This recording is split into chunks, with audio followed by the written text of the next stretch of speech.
Hey folks, guess what?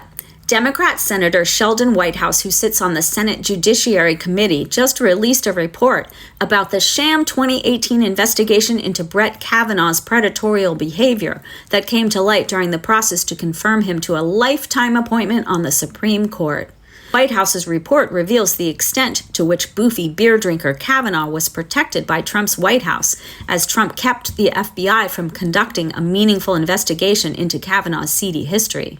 You may remember psychology professor Dr. Christine Blasey-Ford testified to the Senate Judiciary Committee about how Boofball assaulted her more than 30 years prior. Yeah.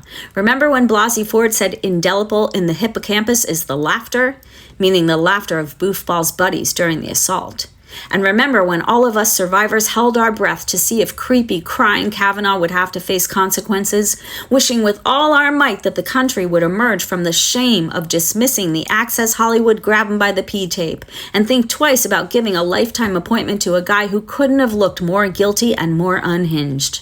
And then we remembered, oh yeah, this is America, and America hates women and loves boof-bag cowards. Remember how Blasey-Ford recalled granular details in the way trauma memories stick and stay with you like tar you can't wash off?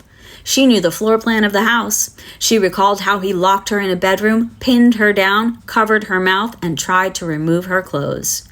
Remember how the FBI received 4,500 tips about smug, skeevy Kavanaugh after Blasey-Ford's testimony? And Trump made it sound like the FBI was doing an unbelievable job chasing down whatever they thought would be relevant. Well, we suspected then, and we know now, thanks to Sheldon Whitehouse, none of the 4,500 tips were investigated. At the time, Orangina denied controlling the investigation, but in reality, he had the FBI forward the tips to the White House and never authorized the FBI to look into any of them. The FBI was told by the White House to interview 10 witnesses on limited topics in 1 week's time.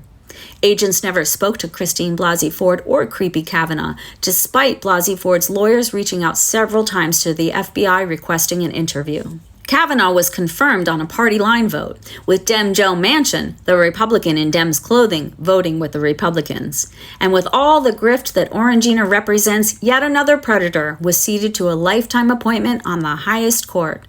And Kavanaugh thanked Orangina by helping to overturn 50 years of women's rights to control their own bodies, even after the kind of assault Boofball himself allegedly perpetrated. 4,500 tips, folks. Boofball is in there for life, making choices about what happens to women's bodies, deciding whether or not emergency rooms have to save women who are dying in front of them, deciding whether Orangina can be prosecuted for his crimes. Yup. Remember how fast Congress raced to put in place protections for the judges and their families after an armed man was arrested outside Justice Brett Kavanaugh's house? Yeah, but Blasey-Ford had to deal with death threats all by herself.